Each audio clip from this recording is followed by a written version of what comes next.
En estos días que comienza casi diciembre, Pichita, te voy a leer un relato de esperanza. Es un libro de Josephine Obiso y está ilustrado por Kathleen Sheslady. Se llama Pídeselo a la reina. Y comienza así. Érase una vez, hace mucho tiempo, en que un rey tuvo un sueño. La única mujer digna de ser su esposa nacería en uno de los pueblos de su reino.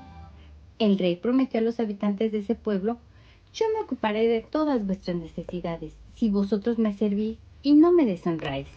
Y cuando encuentre a la mujer que busco, que será vuestra reina, y tenga un hijo, lo enviaré para que se siente en vuestro consejo y os enseñe los secretos de la sabiduría real.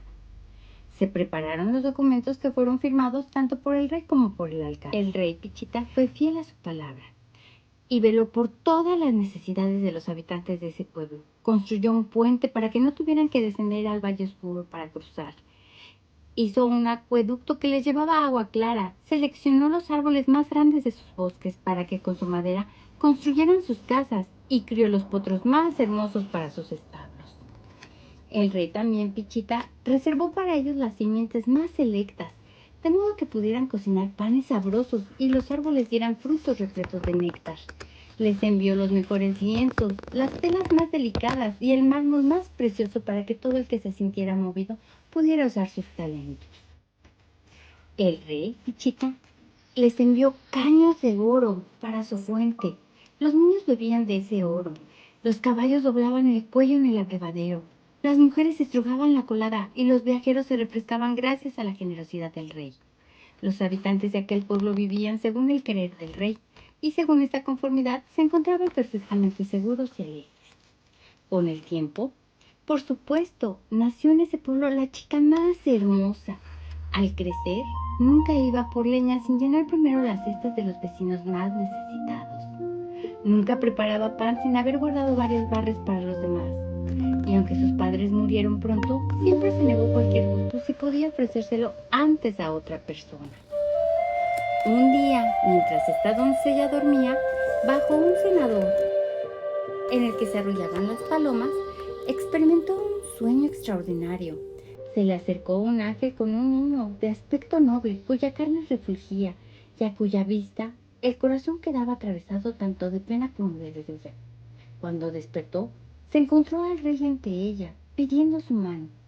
«Tus deseos», le dijo ella, «han sido siempre los míos y siempre lo serán». Se casaron y todo el reino se alegró y lo festejó, especialmente los habitantes de aquel pueblo agraciado, porque ahora anhelaban la llegada del día en el que un príncipe se sentaría en medio de ellos. La reina se ocupó del reino: pan para el hambriento, Pichita, rosas en su manto para los cansados. Ayudó a los recién nacidos a entrar en este mundo y sostuvo en su pecho a los ancianos que les llegaba la hora para dejarlo. Todos encontraban consejos amables en su boca y ante la necesidad de cualquier habitante resonaban un grito: «Pídeselo a la reina», pues el rey, que apreciaba las virtudes de su esposa y que reconocía su propia voluntad y su parecido en ella, no podía negarle ninguna petición.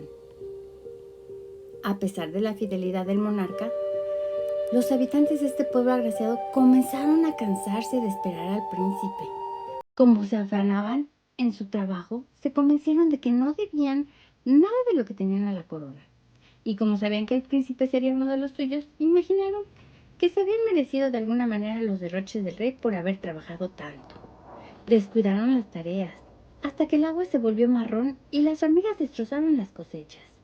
Impusieron un impuesto a los que cruzaban el puente y reemplazaron los caños de oro por otros de bronce, burlándose y haciendo bromas unos a otros mientras los objetos cambiaban de forma. El rey Pichita, que era un rey justo, envió un mensajero a los habitantes de este pueblo. Como habían roto el pacto, no podía seguir favoreciéndoles más tiempo como a él le hubiera gustado. Pero como también era misericordioso, tendría en cuenta la promesa que les hizo de enviarles un día a su hijo. Una noche todos quedaron embobados, sin esperarlo, por los fuegos artificiales que surgían del castillo. Como se había enfriado su amor y su razón hacia el rey se había oscurecido. Todo su sentir apenas comprendieron o se preocuparon que ya hubiera nacido el niño prometido.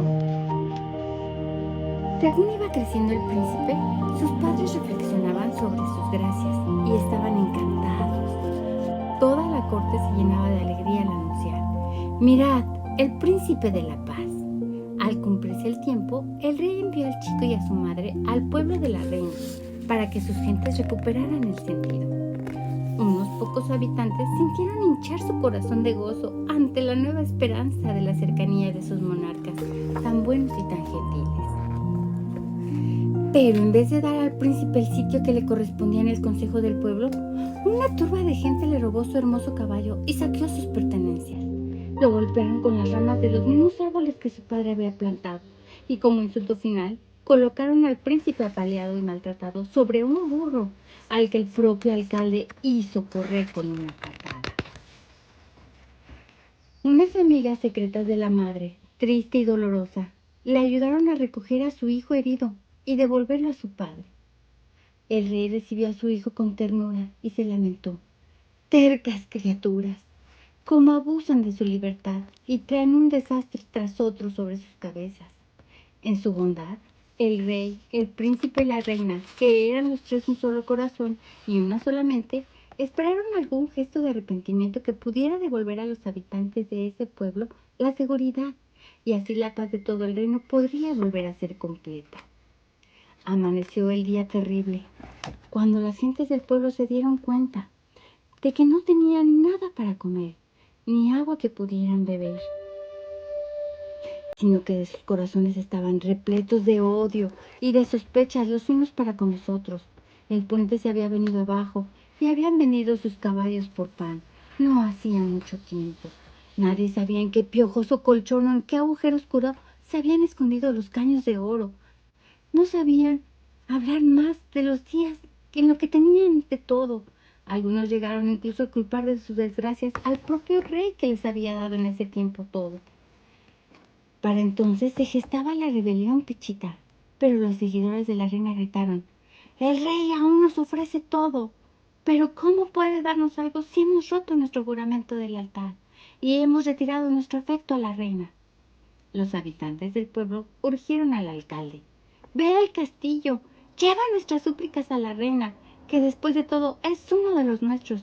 Pídele que nos consiga el perdón y la misericordia del rey, no solo por nosotros y nuestros hijos, ya que estamos a punto de morir por nuestras desdichas, sino porque nos duele haber abusado del príncipe y porque nuestros monarcas son buenos y se merecen todo nuestro amor».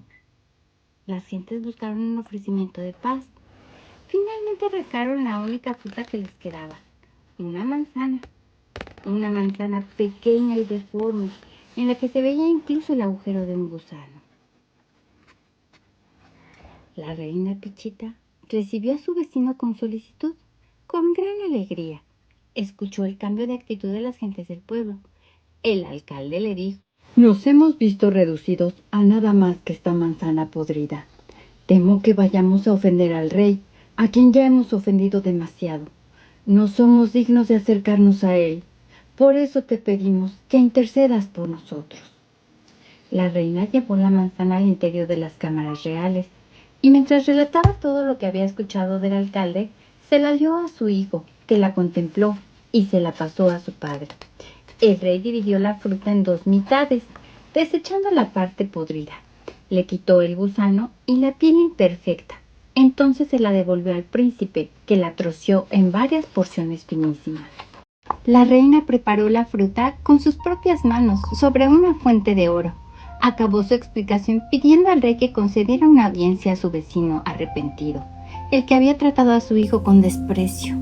El propio príncipe urgió a su padre para que aceptara la petición de una madre tan sensible y que ofreciera al pobre alcalde algo de la manzana, ahora transformado en un plato exquisito. Con los corazones henchidos de gozo, los habitantes del pueblo dieron la bienvenida al príncipe, que presidió la sesión del consejo. Él les enseñó los secretos de la sabiduría real. El agua del acueducto volvió a correr clara y cristalina, y se reconstruyó el puente. En las colinas volvieron a brincar potros robustos. El grano de la cosecha pronto comenzó a salirse de los graneros. Deliciosos frutos maduraban en los huertos y las gentes volvieron a sus ocupaciones habituales. Fuera donde fuera el príncipe, le acompañaba a su madre, la reina, y ayudándole a distribuir los muchos favores que quería otorgar.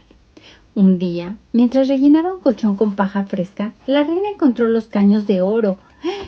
Entonces ella se lo confió al alcalde, que a su vez los presentó a los habitantes del pueblo.